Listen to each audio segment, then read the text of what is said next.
കൊറപ്പന്തറ saint Xavier's vocational higher secondary സ്കൂളിന്റെ 57ാമത് വാർഷികവും യാത്രയപ്പ് സമ്മേളനവും നടന്നു. പാലാരൂപത corporate education agency secretary father George Pullukalayil സമ്മേളനം ഉദ്ഘാടനം ചെയ്തു. മോഹൻസി ജോസഫ് എം.എൽ.എ മുഖ്യപ്രഭാഷണം നടത്തി. സ്കൂളിൽ നിന്നും വിരമിക്കുന്ന അധ്യാപിക മിനി രാജുവിന് യാത്രയപ്പ് നൽകി. അധ്യാപികയോടുള്ള ആദരസൂചകമായി വിദ്യാർത്ഥികൾ അർപ്പിച്ച ഗുരുവന്ദനം ശ്രദ്ധേയമായി.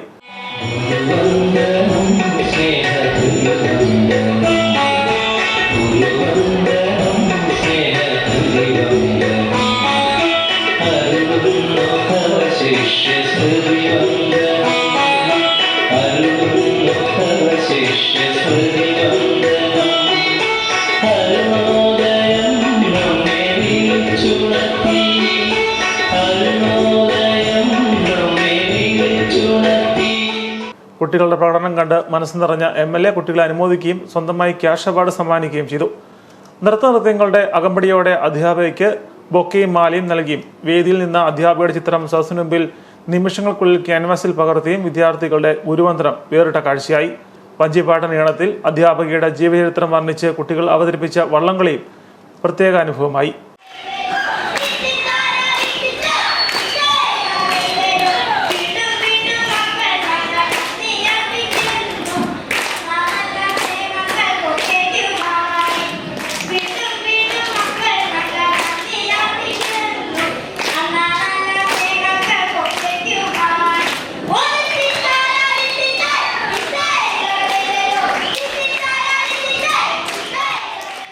വഞ്ചിപ്പാട്ട് അവതരിപ്പിച്ച കുട്ടികൾക്ക് എം.എൽ.എ ക്യാഷ് അവാർഡും സമ്മാനിച്ചു.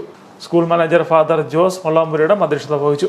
പഞ്ചായത്ത് പ്രസിഡന്റ് കോമളവല്ലി രവീന്ദ്രൻ ഫോട്ടോനാച്ഛാദനം നിർവഹിച്ചു. Principal Anoop Sebastian, headmaster Joshy George, PTA president Shaji Kadannakkari, panchayat അംഗം ആൻസി സിബി എന്നിവർ പ്രസംഗിച്ചു.